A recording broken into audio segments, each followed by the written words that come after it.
ಮೊದಲಿಗೆ ಜನ್ಮದಾತೆಯನ್ನು ಜಗನ್ಮಾತೆಯನ್ನು ಭಕ್ತಿಯಿಂದ ಸ್ಮರಿಸಿ, ಕ್ಷೇತ್ರ ದೈವ ಬಸವೇಶ್ವರನಿಗೆ ಅಭಿವಂದಿಸಿ, ನಾಡಿನ ಎಲ್ಲ ಕಡೆ ಸಂಚರಿಸಿ ಸರಳ ಭಾಷೆಯಲ್ಲಿ ಅನುಪಮವಾದ ಪ್ರವಚನವನ್ನು ನೀಡುತ್ತಿರುವ ಪೂಜ್ಯಪಾದ ಗುರುಗಳಿಗೆ ಭಕ್ತಿಯ ಪ್ರಣಾಮಗಳು. ಕಲಾ ಬಳಗದವರೇ, ಇಲ್ಲಿ ಸಮಾವೇಶಗೊಂಡಿರುವ ಸಮಸ್ತ ದೈವವೇ, ನಿಮ್ಮೆಲ್ಲರಿಗೆ ನನ್ನ ಪ್ರೇಮಪೂರ್ಣ ನಮಸ್ಕಾರಗಳು.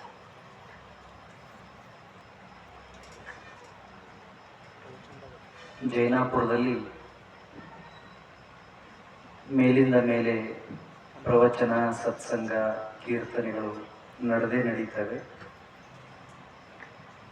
ಈ ಊರಿನಲ್ಲಿ ಜನ ಅನೇಕ ಬಾರಿ ಅನೇಕ ಜನ ಪೂಜ್ಯರಿಂದ, ಮಹಾತ್ಮರಿಂದ ಅನೇಕ ವಿಚಾರಗಳನ್ನು ಕೇಳಿರ್ತೀರಿ. ಮತ್ತು ಈಗ ಪೂಜ್ಯಪಾದ ಗುರುಗಳು ಬಹಳ ಉತ್ಕೃಷ್ಟವಾದ ವಿಚಾರಗಳನ್ನು ಅತ್ಯಂತ ಸುಲಲಿತ ಭಾಷೆಯಲ್ಲಿ ತಮ್ಮೆಲ್ಲರ ಜೊತೆಯಲ್ಲಿ ಹಂಚಿಕೊಳ್ತಾ ಇದ್ದಾರೆ.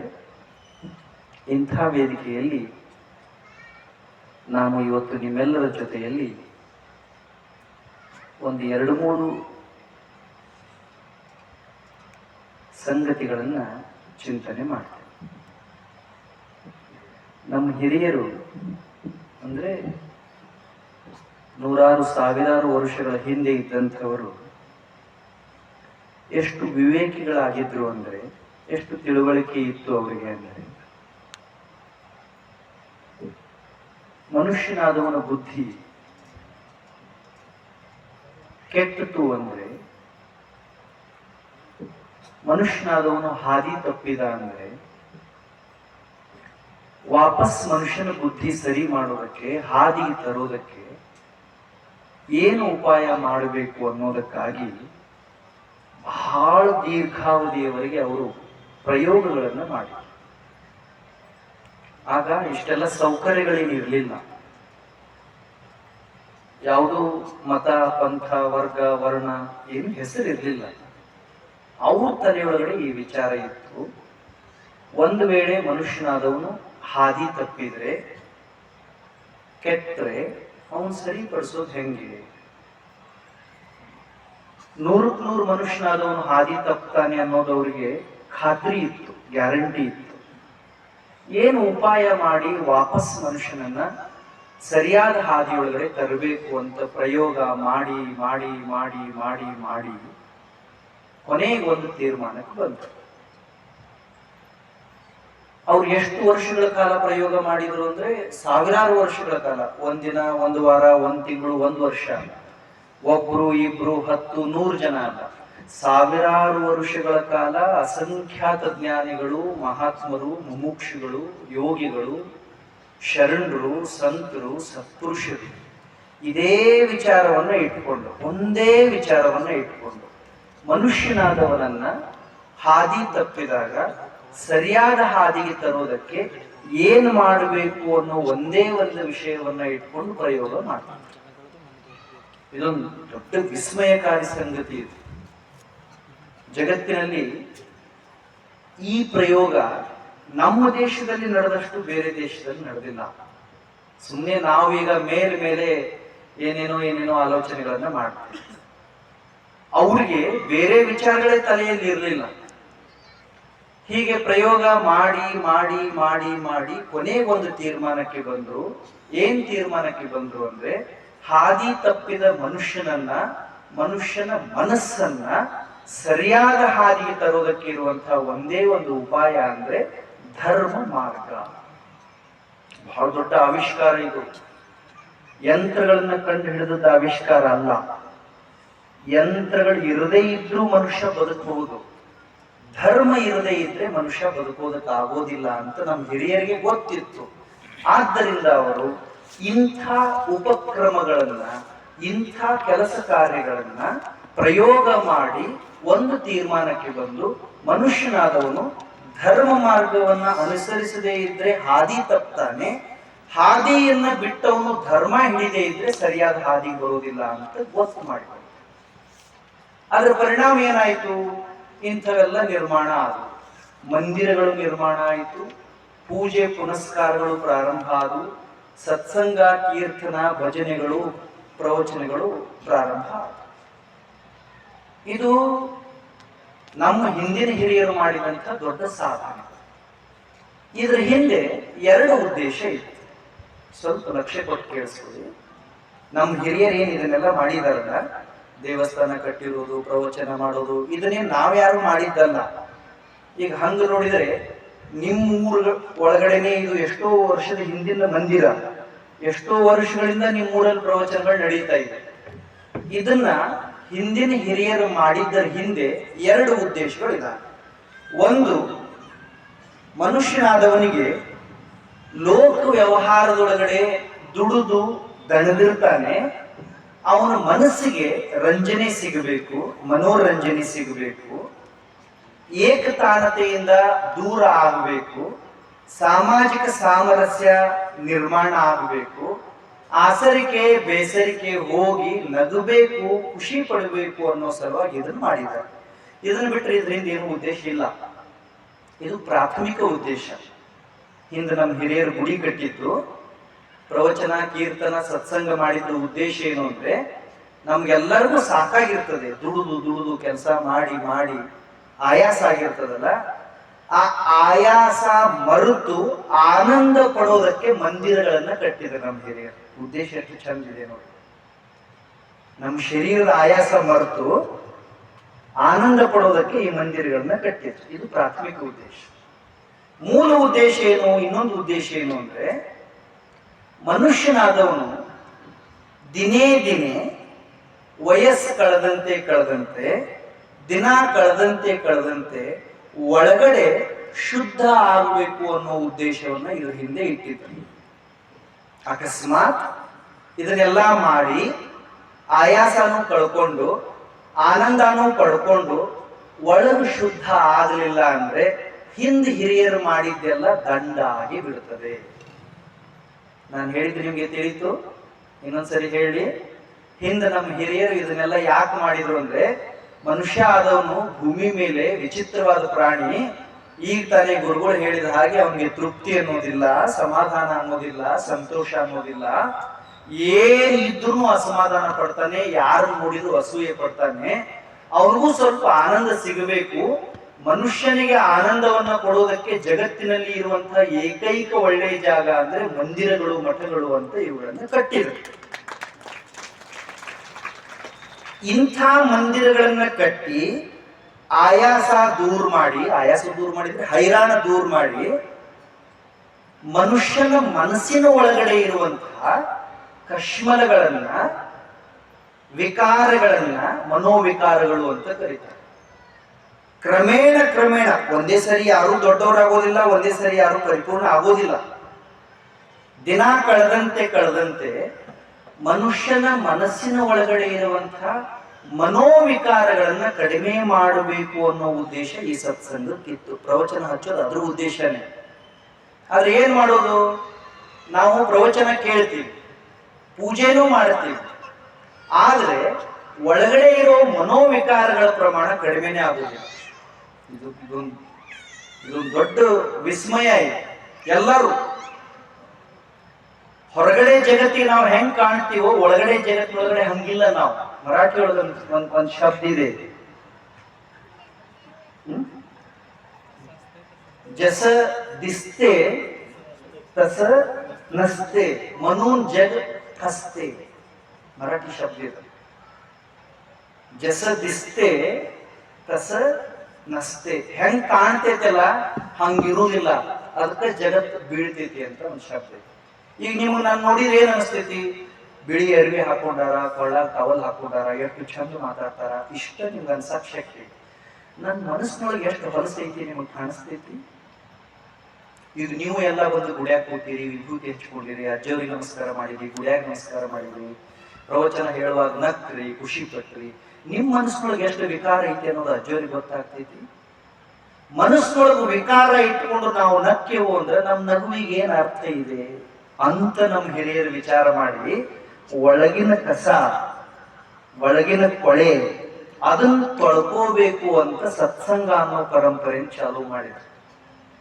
ಅಕಸ್ಮಾತ್ ನಾವು ಒಳಗೆ ಸ್ವಚ್ಛ ಆಗಲಿಲ್ಲ ಅಂದ್ರೆ, ಹೊರಗೆ ಸ್ವಚ್ಛ ಇದ್ದೆವು ಅಂದ್ರೆ ಏನೂ ಪ್ರಯೋಜನ ಇಲ್ಲ.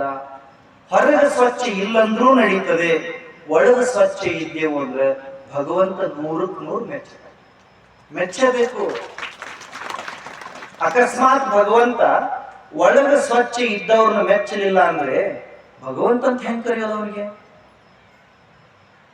ಹೊರಗೆ ಸ್ವಚ್ಛ ಇದ್ದವ್ರನ್ನ ಮೆಚ್ಚಿದ ಅಂದ್ರೆ ದೇವ್ರಂತ ಹೆಂಗಂತ ಅನ್ನೋದು? ದೇವ್ರು ಮೆಚ್ಚೋದೇ ಒಳಗ ಸ್ವಚ್ಛ ಇದ್ದವ್ರ. ಒಳಗ ಸ್ವಚ್ಛ ಇಟ್ಕೊಳ್ಳೋದು ಹೆಂಗ ಅಂತ ಕಲಿಸೋದಕ್ಕೆ ಧರ್ಮ ಅಂತ ಕರೀತಾರೆ. ಧರ್ಮ ಅಂದ್ರೆ ಇನ್ನೊಂದ್ಸರಿ ಏನ್ ಹೇಳಿ ಒಳಗ ಸ್ವಚ್ಛ ಇಟ್ಕೊಳ್ಳೋದು ಹೆಂಗ ಅಂತ ಕಲಿಸೋದಕ್ಕೆ ಧರ್ಮ ಅಂತ ಕರೀತಾರೆ. ಸಿಂಪಲ್ ಡೆಫಿನೇಷನ್ ಫಾರ್ ಧರ್ಮ. ಬಸವಣ್ಣವ್ರದೊಂದು ವಚನ ಇದೆ, ಒಂದ್ 3 ಸೂತ್ರ ಹೇಳಿದ. ಭಗವಂತ ನಮ್ಮನ್ನು ಮೆಚ್ಚಬೇಕಾದ್ರೆ, ಈಗ ತಾನೇ ಸ್ವಾಮೀಜಿಯವರು ಹೇಳಿದ ಹಾಗೆ ಸಂತೋಷ ಸಿಗ್ಬೇಕಾದ್ರೆ, ತೃಪ್ತಿ ಸಿಗ್ಬೇಕಾದ್ರೆ ಮನುಷ್ಯ ಏನು ಮಾಡಬೇಕು? ಬಹಳ ಚಂದ ವಚನ, ನೀವು ಕೇಳಿರ್ಬೇಕು.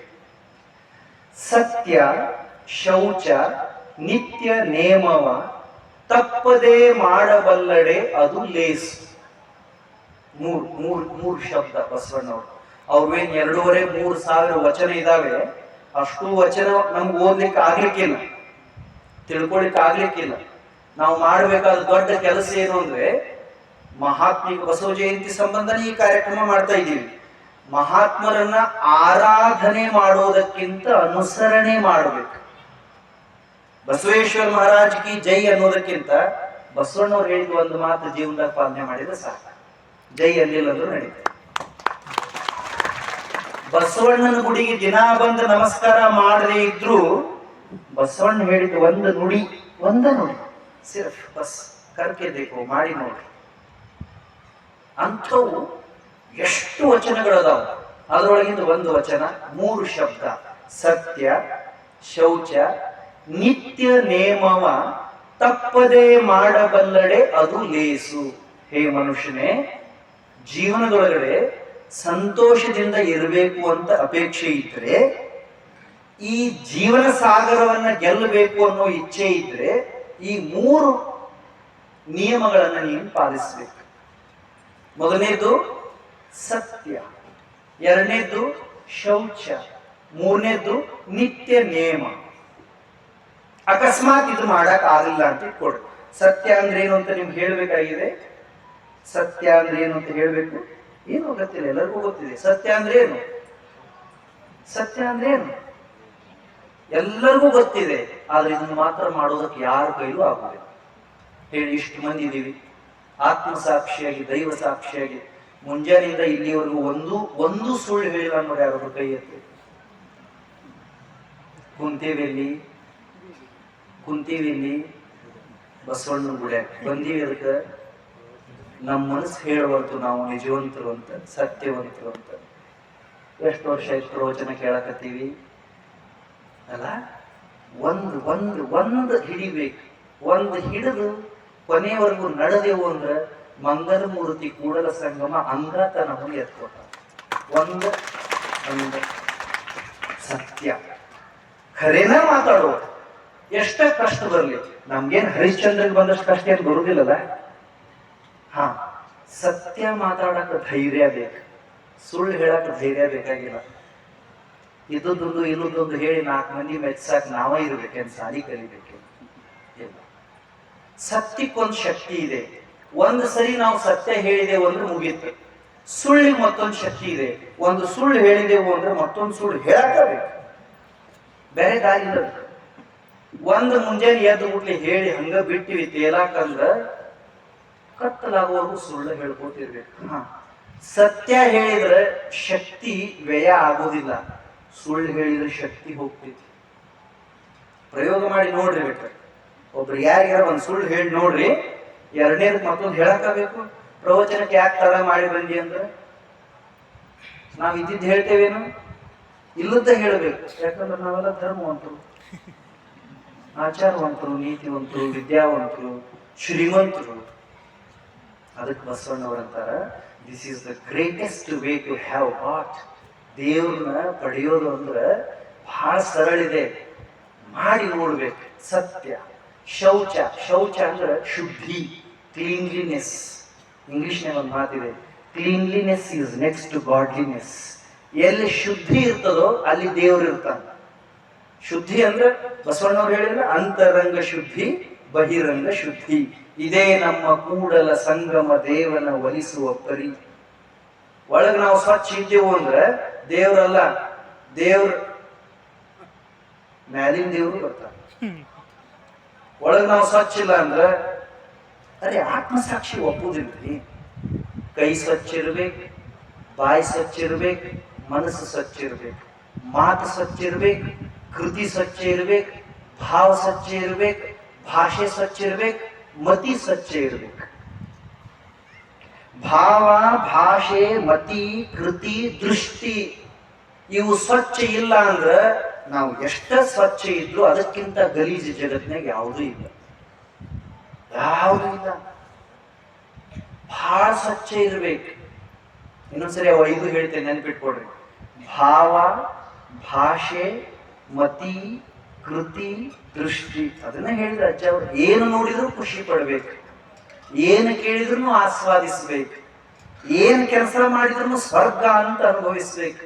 ಹಂಗ ನಾವು ಸ್ವಚ್ಛ ಇರ್ಬೇಕಂತ ಬಸವಣ್ಣವ್ರು ಹೇಳ್ತಾರೆ. ಇದು ಬಹಳ ಕಷ್ಟ ಇದೆ. ಮೈ ಸ್ವಚ್ಛ ಇಟ್ಕೊಳ್ಳೋದು ಬಹಳ ಈಸಿ, ಮನಸ್ಸು ಸ್ವಚ್ಛ ಇಟ್ಕೊಳ್ಳೋದು ಈಸಿ ಇದೆ. ಈಸಿ ಇದೆ 99. ಮೈ ಸ್ವಚ್ಛ ಇಟ್ಕೊಳಕ್ ₹1, ₹1 ಶಾಂಪು, ₹1. ಮನಸ್ಸು ಸ್ವಚ್ಛ ಇಟ್ಕೊಳಕ್ ಭಗವಂತ ಕೊಟ್ಟ ಆಯುಷ್ಯ ಸಾಲುವುದಿಲ್ಲ. ಸಾಲ್ತವೇನು? ಹೇಳ್ರಿ. ಆಯುಷ್ಯ ಪೂರ್ತಿ ತೊಳೆದ್ರು ಸ್ವಚ್ಛ ಆಗ್ಲಾರ್ದಷ್ಟು ಮನಸ್ಸು ಹೊಲಸಾಗ್ಯದ ಅಂದ್ರೆ ಹೆಂಗದನ್ನು ಶುದ್ಧ ಮಾಡ್ಕೊಳ್ಳೋದು? ಶೌಚ. ಧರ್ಮದ ಪ್ರಧಾನ ಲಕ್ಷಣ ಅದ ಶೌಚ. ಯಾರನ್ನ ಆಧ್ಯಾತ್ಮಿಕ ವ್ಯಕ್ತಿ ಅದೇನಿ, ಭಾಳ ದೇವ್ರ ಪೂಜೆ ಮಾಡ್ತೀನಿ ಅಂತಾರಲ್ಲ, ಅವ್ರು ಮೊದಲು ಇದನ್ನ ತಪಾಸ್ ಮಾಡ್ಕೋಬೇಕು. ಏನ್ ತಪಾಸ್ ಮಾಡ್ಕೋಬೇಕಂದ್ರೆ ಒಳಗ್ ನಾ ಎಷ್ಟು ಸ್ವಚ್ಛ ಅದೀನಿ ಅಂತ. ಯಾರು ನಮ್ಗೇನ್ ಬೋರ್ಡ್ ಹಚ್ಚೋದು ಬೇಡ. ವೀರೇಶ್ ಪಾಟೀಲ್ ಬಹಳ ದೊಡ್ಡ ಆಧ್ಯಾತ್ಮಿಕ ವ್ಯಕ್ತಿ ಅದಾನಂತ ಯಾರು ಹೇಳೋದು ಬೇಡ. ವೀರೇಶ್ ಪಾಟೀಲ್ ತಾನ ತಪಾಸ್ ಮಾಡ್ಕೋಬೇಕು. ಒಬ್ಬ ಕೂತಾಗ ಒಳಗೆ ಎಷ್ಟು ಸ್ವಚ್ಛ ಇದೀಪ, ನಿನ್ನ ಮನಸ್ಸಿನಾಗ ಎಷ್ಟು ಅಸೂಯೆ ಐತಿ, ಆಸೆ ಐತಿ, ಆಕಾಂಕ್ಷೆ ಐತಿ, ಅಪೇಕ್ಷೆ ಐತಿ, ದ್ವೇಷ ಐತಿ. ಅರೇ ಮತ್ತೊಬ್ರಿಗೆ ಏನಾದ್ರು ಚಲೋ ಆಯ್ತಂದ್ರೆ ನಿನ್ನ ಮನಸ್ಸಿನಾಗ ಎಷ್ಟು ಅಸೂಯೆ ಹೋಗ್ತೈತಿ. ನೀ ಹೆಂಗ್ ಧರ್ಮವಂತ ಮನುಷ್ಯ ಅಂತ ನಮ್ಮ ಮನಸ್ಸು ನಾವು ತಪಾಸ್ ಮಾಡ್ಕೊಂಡ್ವಿ ಅಂದ್ರೆ ನಾವು ಧರ್ಮದ ತಕ್ಕಡಿಯಾಗ ಮ್ಯಾಲದೇವೋ ಅಧರ್ಮದ ತಕ್ಕಡಿಯಾಗ ಮ್ಯಾಲದೇವೋ ಅಂತ ಗೊತ್ತಾಗ್ತದೆ. ಬಸವಣ್ಣವ್ರ ವಚನ ಇದು. 3ನೇದು ಬಹಳ ಚಂದ ಹೇಳ್ಯಾರ. 2 ಅಲ್ಲ, ಮೊದಲನೇದು ಯಾವುದು? ಸತ್ಯ, ಶೌಚ, ನಿತ್ಯ ನೇಮವ ತಪ್ಪದೆ ಮಾಡಬಲ್ಲಡೆ ಅದು ಲೇಸು. ನಿತ್ಯ ನೇಮ ಅಂದ್ರ ನಮ್ಗ ಒಂದು ಪದ್ಧತಿ ಅಂತ ಇರ್ಬೇಕು. ರೀತಿ ರಿವಾಜು, ನೀತಿ, ನಿಯಮ ಇರ್ಬೇಕು. ದನಕ್ಕದಾವು ನಿಯಮ. ಕಾಗಿಗೆ, ಗುಬ್ಬಿಗೆ, ಕೋಳಿಗೆ, ಕತ್ತಿಗೆ ನೇಮ ಅದಾವು. ಮನುಷ್ಯ ನೇಮ ಇರಬಾರ್ದು. ಇರ್ಬೇಕಂತೀರ ಇರ್ಬಾರ್ದಂತೀರ? ಕತ್ತಿಗೆ ತಿಳಿತದೆ, ಮನುಷ್ಯ ತಿಳಿಲಲ್ಲ ಅಂದ್ರೆ ಮನುಷ್ಯ ಕಲದ ಕತ್ತಿ ಅಂತಾರ. ಅನ್ಬೋದಲ್ಲ, ಕಲದ ಕತ್ತಿ. ಲರ್ನೆಡ್ ವಿಕ್ಟಿಮ್ ಅಂತ ಒಂದು ಶಬ್ದ ಐತಿ ಇಂಗ್ಲಿಷ್ನಾಗ. ಲರ್ನೆಡ್ ವಿಕ್ಟಿಮ್, ಮನುಷ್ಯ ಭೂಮಿ ಮೇಲಿನ ಕಲತ ಕತ್ತಿ. ಇನ್ನೇಮ್ ಹೇಳಿ, ಒಂದ್ ಸ್ವಲ್ಪ ಮಜಾ ಅನ್ಸಕತ್ತಿಲ್ಲ ನಿಮ್ಗೆ? ನಾವೇನದೀವಲ್ಲ ಭೂಮಿ ಮ್ಯಾಗ ಮನುಷ್ಯರು, ನಮಗ ಪ್ರಾಣಿಗಳೆಲ್ಲ ಕೂಡಿ ಒಂದು ಹೆಸರಿಟ್ಟಾರ, ಹೇಳಿಲ್ಲ. ನಾವೇನಂತ ಬೈತೀವಿ? ಯಾರೇ ಕತ್ತಿ ಅಂತೀವಿ. ನಾವೆಂತ ಕತ್ತಿ? ಎಂತ ಕತ್ತಿ? ಕಲತ್ ಕತ್ತಿ. ಯಾಕೆ? ಗೊತ್ತಿದ್ದು ತಪ್ಪು ಮಾಡ್ತೀವಿ. We know everything else. Every day we do mistakes. ನಮ್ಗೆಲ್ಲ ಗೊತ್ತಿಲ್ಲ. ನಮಗ್ ಗೊತ್ತಿಲ್ಲದ ಯಾರಿಗೂ ಗೊತ್ತಿಲ್ಲ. ನಾವು ಮಾಡುವಷ್ಟು ಬರ್ಬಾರ್ದು ಕೆಲಸ ಬೇರೆ ಯಾರು ಖಬರ್ ಹೈ ಒಪ್ಕೋತೀರಿ? ಖರೇನು ಸುಳ್ಳು ಹೇಳೋದು? ನಮಗೊಂದು ಶಿಸ್ತಿಲ್ರಿ. ಏಳುವುದರಾಗ ಒಂದು ಪದ್ಧತಿ ಐತೇನು? ಒಂದ್ ದಿವಸ 5, 6, 7, 8 ಒಮ್ಮೆ 12 ಆಗ್ತೈತೆ. ಹೋಗ್ಲಿ, ಊಟ ಮಾಡಿದ್ರಾಗ ಒಂದು ಪದ್ಧತಿ ಐತೇನು? ಒಮ್ಮೆ ಕೂತ್ಕೊಂಡು ಒಮ್ಮೆ ನಿಂತ್ಕೊಂಡು ಒಂದು ಒಳಗೆ ಒಂದು ಹೊರಗೆ ಒಂದು ಹೋಟೆಲ್ನಾಗ ಒಂದು ಅವಾಗ ಅಯ್ಯೋ ದೇವ್ರಿ, ಎಲ್ಲರೂ ನೋಡಿದ್ರಿ ದನ ಹುಟ್ಟಿದಾಗ ಹೆಂಗ್ ಮೇವು ತಿಂದಿತ್ತು, ಕಣ್ಣು ಮುಚ್ಚೋರ್ಗು ಹಂಗ ಮೇವು ತಿಂತೈತಿ. ದನ ಶಾಣೆನೋ ಮನುಷ್ಯ ಶಾಣೆನೋ? ಚಂದಿಲ್ಲ.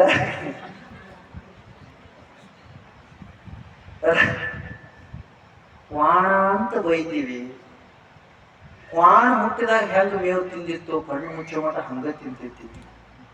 ಮನುಷ್ಯ ಅಂತೀವಿ, ಕಲಿತೀವಿ, ಸಂಸ್ಕಾರ, ಪ್ರವಚನ, ಅಯ್ಯೋ 1, 2, 111 ದಿನಕ್ಕೆ ಬದಲಿ ಆಗ್ತವೆ. ಟೀಕೆ ಅರಿವೆರ ಚಂದ ಅದಾವನು, ಮಾತರ ಮತ್ ಏನೂ ಇಲ್ಲಲ್ಲೋ ಮನುಷ್ಯ, ನೀನ್ ಹೆಂಗ್ ಧರ್ಮವಂತ ಅಂತ ಅನ್ನೋದು? ಅದಕ್ಕೆ ನೋಡಪ್ಪ, ನಿಂಗೆ ಧರ್ಮವಂತ ಅಂತ ಅನ್ಬೇಕಂದ್ರ ಇವು 3 ಚಂದ ಇರ್ಬೇಕು. ಯಾವ? ಸತ್ಯ, ಶೌಚ, ನಿತ್ಯ ನೇಮ. ಒಂದೇನಾರ ಪದ್ಧತಿ ಇಟ್ಕೋಪ, ಒಂದ ತರ ಬದುಕು ಅಂತದ್ರ ಅರ್ಥ. ಒಂದ್ ಚೌಕಟ್ಟಿರ್ಬೇಕು, ಒಂದು ರಿವಾಜ್ ಇರ್ಬೇಕು ಅಂತ. ಹಾ ಟೀಕೆ, ಇದನ್ನ ಮಾಡಕ್ ಆಗ್ಲಿಲ್ಲ ಅಂತ ಇಟ್ಕೋ. ಮುಂದೆ ಭಾಷೆ ವಚನ ಬಸವಣ್ಣವರು, ಸತ್ಯ ಶೌಚ ನಿತ್ಯ ನೇಮವ ತಪ್ಪದೆ ಮಾಡಬಲ್ಲಡೆ ಅದು ಲೇಸು. ಇದನ್ನ ಏನು ತಪ್ಪಲಾರ್ದಂಗ ಮಾಡಿದ್ರೆ ಚಂದ, ಮಾಡಲಿಲ್ಲ ಅಂದ್ರ ಮತ್ಸ್ಯ ಕೂರ್ಮ ಮಂಡೂಕ ಜಲದೊಳಗಿರ್ದಲ್ಲಿ ಫಲವೇನು? ಮತ್ಸ್ಯ ಅಂದ್ರೆ ಮೀನು, ಕೂರ್ಮ ಅಂದ್ರ ಹಾ ನಿಮ್ಗೆ ಕುರ್ಮ ಗೊತ್ತೈತಲ್ಲ, ಊರಿ ಕುರ್ಮ, ಕೂರ್ಮ ಗೊತ್ತೈತೆ. ಸಾರಿ ಬುದ್ಧಿ, ಸಾರಿ ಎಷ್ಟು ಹೆಚ್ಚಾಗ್ಯಾವ ಅಷ್ಟು ನಾವು ದಡ್ಡರಾಗಿ ಒಪ್ಕೋತಿರೋ. ನಾನ್ ಮೇಷ್ಟ್ರಿ 20 ವರ್ಷ ಆಯ್ತು ಮೇಷ್ಟ್ರಿಕೆ ಮಾಡ್ತೀನಿ, ನಾನ್ ಹೇಳ್ತಾ ಇದ್ದೀನಿ ಇದನ್ನ ಪಬ್ಲಿಕ್ನಾಗ. ಸಾರಿ ಎಷ್ಟು ಹೆಚ್ಚಾಗ್ಯಾವ ಅಷ್ಟು ನಾವು ದಡ್ಡರಾಗೇವಿ. ಯಾಕ? ಹಿಂದ 50 ವರ್ಷದ ಹಿಂದ 10 ಊರಿಗೆ 1 ಸಾಲಿ ಇರ್ತಿದ್ವು, ಹೊಡೆದಾಟ ಬಡದಾಟ ಕೇಳಾಕ್ ನೋಡಾಕ್ ಸಿಗ್ತಿರ್ಲಿಲ್ಲ. ಇಂದ 1 ಊರಾಗ 10 ಸಾಲಿ ಅದಾವು, ಹೊಡೆದಾಟ ಬಡದಾಟ ಇರ್ಲಾರ್ದ ಊರು ಒಂದೂ ಇಲ್ಲ. ಬರಬೇಕು ಚಪ್ಪಾಳೆ ಮಾಡ್ರಿ, ಸಾಲಿ ಹೆಚ್ಚಾದಂಗೆ ದಡ್ಡರಾಗಿ. ನಮಗ ಏನ್ ಗೊತ್ತಿರ್ಬೇಕಲ್ಲ, ಅದು ಯಾವುದು ಗೊತ್ತಿಲ್ಲ. ಏನ್ ಗೊತ್ತಿರಬಾರ್ದಲ್ಲ, ಶಬಾಷ್, ಬಸವ ಜಯಂತಿ ಸಾರ್ಥಕ. ಮತ್ಸ್ಯ ಕೂರ್ಮ ಮಂಡೂಕ ಮೀನು ಆಮೆ ಕಪ್ಪೆ ನೀರಾಗಿರ್ತಾವ. ಏನ್ ಉಪಯೋಗ? 24x7 ಇಂಟು ಲೈಫ್ ಟೈಮ್ ಜಳಕ ಮಾಡ್ತಾವ. ಏನ್ ಉಪಯೋಗ? 5 ದಿವಸ ಬಸವಣ್ಣನ ಗುಡಿಯಾಗ ಬಂದು ಪ್ರವಚನ ಕೇಳ್ತೀವಿ. ಏನ್ ಉಪಯೋಗ? ಸತ್ಯ ಹೇಳಲಿಲ್ಲ, ಬಹಳ ಸ್ವಚ್ಛ ಆಗ್ಲಿಲ್ಲ, ಜೀವನದಾಗ ಏನು ನೇಮಿಲ್ಲ. ನಾವು ಕಪ್ಪಿದ್ದಂಗ, ಆಮಿದ್ದಂಗ, ಮೀನಿದ್ದಂಗ, ನೀರಾಗ ಅದಾವು, ಉಪಯೋಗ ಇಲ್ಲ. ಪ್ರವಚನ ಕೇಳ್ತೀವಿ, ಪ್ರಯೋಜನ ಇಲ್ಲ. ಬಸವಣ್ಣವ್ರು ಹೇಳೋ ಮಾತಿದು, ಒಂದು ಸಂಸ್ಕೃತ ಶಬ್ದ ಬಳಸ್ಯಾರ ಬಸವಣ್ಣವರು. ಚಿತ್ತಸ್ಯಾಂತರ್ಗತ ದೋಷ ತೀರ್ಥ ಸ್ನಾನಾನ್ನ ಶುದ್ಧತಿ ಶತ ಕುಂಭ ಜಲೇ ಶೌಚಂ ಸುರ ಭಾಂಡ ಭೀಮಾಶುಚಿ. ಆಗಡವ ಮಾಡಿ ಮಾಗುಡವ ಮಿಂದಡೆ ತಾ ಕೊಡಬಲ್ಲನೆ ಕೂಡಲ ಸಂಗಮ ದೇವ. ಮಾಡಬಾರ್ದು ಮಾಡಿ ಗುಡಿಯಾಗ ಬಂದು ಕೂತ್ರ ದೇವ್ರಿಗೆ ಗೊತ್ತಾಗುದಿಲ್ಲ. ಬಸವಣ್ಣವ್ರು ಹೇಳಿದ ಮಾತ, ಆಗಡವ ಮಾಡಿ ಮಾಗುಡವ ಮಿಂದಡೆ ತಾ ಕೊಡಬಲ್ಲನೆ ಕೂಡಲ ಸಂಗಮ ದೇವ.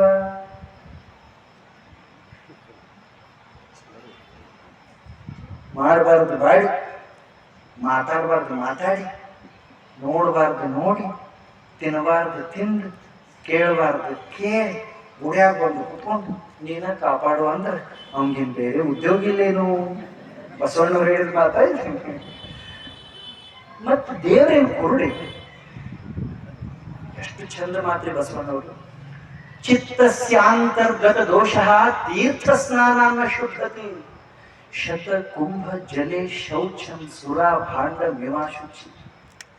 100 ಕಳಶ, ಅದರಾಗ ಪವಿತ್ರ ತೀರ್ಥ ಜಲ, ಅದನ್ನು ತಂದು ಒಂದು ಅಡುಗೆ ಮಾಡಿದ ಪಾತ್ರೆ ತೊಳೆಯೋದು.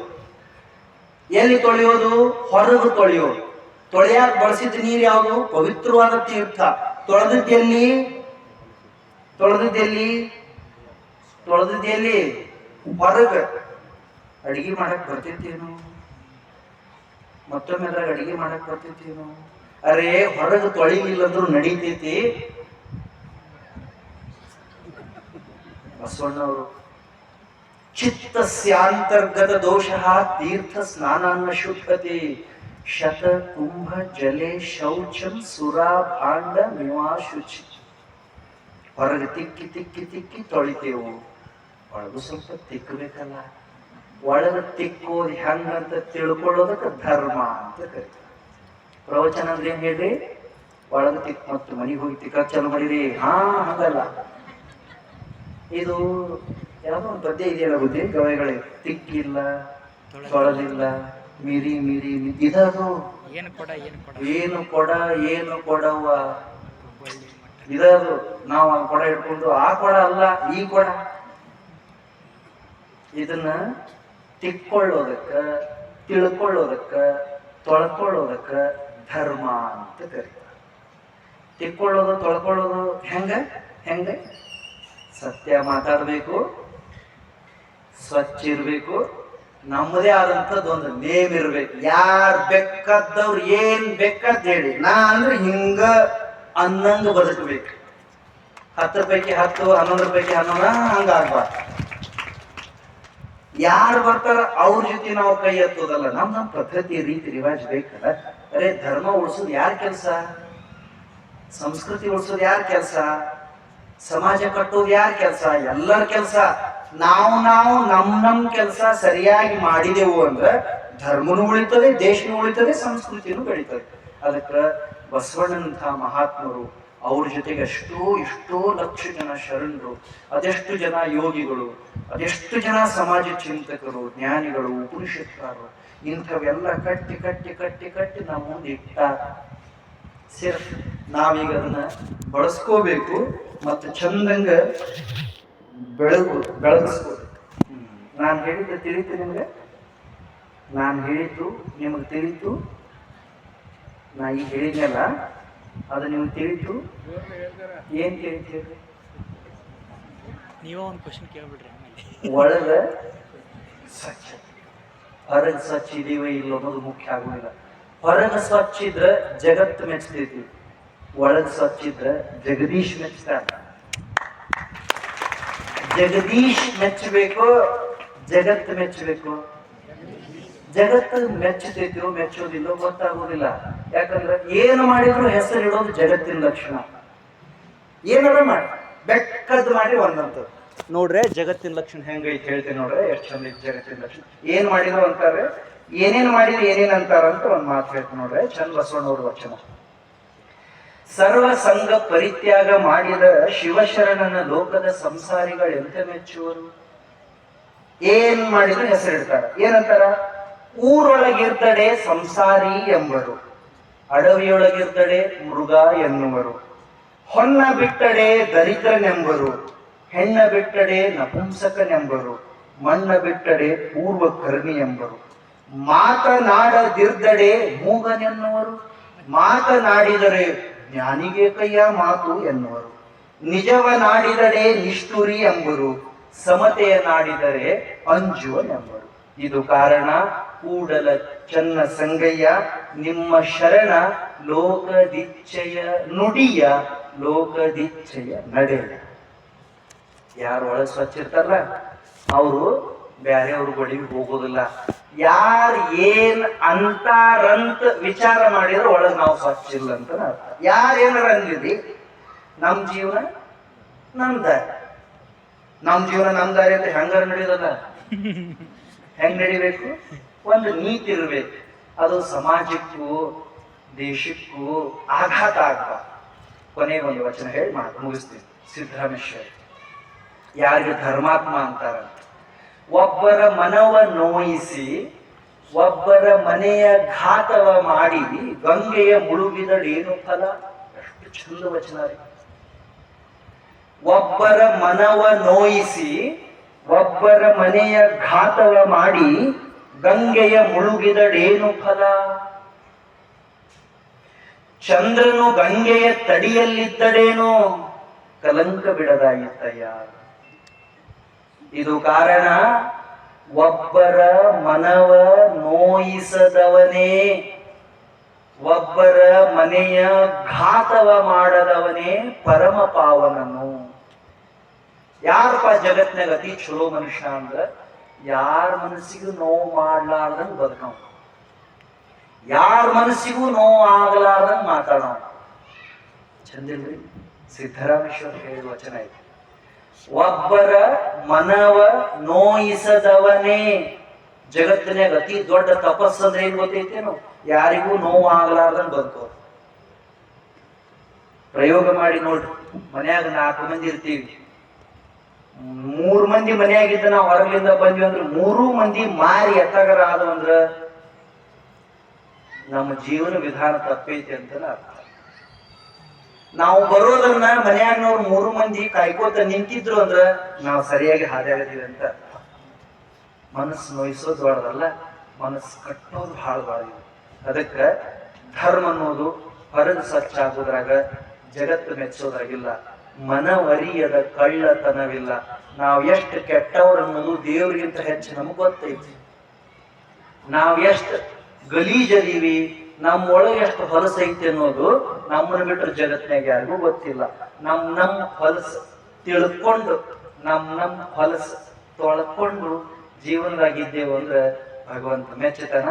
ಅಂಥ ಕೆಲಸ ನಾವು ನೀವು ಮಾಡೋಣ ಅಂತ ಆಶಿಸಿ ನಿಮ್ಮೂರಿನೊಳಗಡೆ ಎಷ್ಟು ಒಳ್ಳೆ ಪರಂಪರೆ ಇದೆ.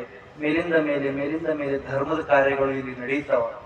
ಧರ್ಮದ ಕಾರ್ಯಗಳು ನಡೆಯೋದ್ರ ಲಕ್ಷಣ ಪ್ರತಿಫಲ ಸಮಾಜದಾಗ ಪ್ರಕಟ ಆಗ್ಬೇಕು.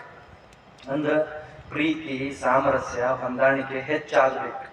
ಎಲ್ಲಾರು ಕೂಡಿ ನಕ್ಕೋತ ಬದುಕ್ಬೇಕು. ಅದಕ್ಕೆ ಸ್ವರ್ಗ ಅಂತ ಕರೀತಾರ. ಅಂಥದ್ದು ಇಲ್ಲಿ ಹೆಚ್ಚಾಗ್ಲಿ ಅಂತ ಆಶಿಸಿ ಒಮ್ಮೆ ಒಂದು 3-4 ವರ್ಷದ ಹಿಂದೆ ಇಲ್ಲಿ ಗುಡಿಯೊಳಗೊಮ್ಮೆ ಗಿರ್ಗಾಂವ್ ಸ್ವಾಮೀಜಿಯವ್ರ ಪ್ರವಚನ ಇದ್ದಾಗ ನಾನು ಬಂದಿದ್ದೆ. ಅಲ್ಲಿ ವಿಠಲ್ ಮಂದಿರಕ್ಕೆ ಬಂದಿದ್ದೆ. ಬಹಳ ಸಂತೋಷ ಆಯ್ತು. ಊರ ಹೆಸರು ಚಾಲುವಾದ ತಕ್ಷಣ ಜೈ ಐತಿ. ಇನ್ನ ಮೇಲೆ ಊರ ಹೆಸರು ಚಾಲುವಾದ ತಕ್ಷಣ ಜೈ ಐತಿ. ಅದು ಹೆಸರಿನಾಗ ಅಷ್ಟ ಇದ್ರೆ ಸಾಲೋದಿಲ್ಲ, ಉಸಿರಿನಾಗೂ ಬರ್ಲಿ. ನಮಸ್ಕಾರ. ಕೇಳಿದ್ರಿ ಸರ್, ನೀವೇ ಒಂದು ಕ್ವಶನ್ ಕೇಳ್ಬಿಡ್ರಿ. ನಿಮ್ದು ಕೇಳ್ಬಿಡ್ರಿ ಸರ್. ಇಲ್ಲ,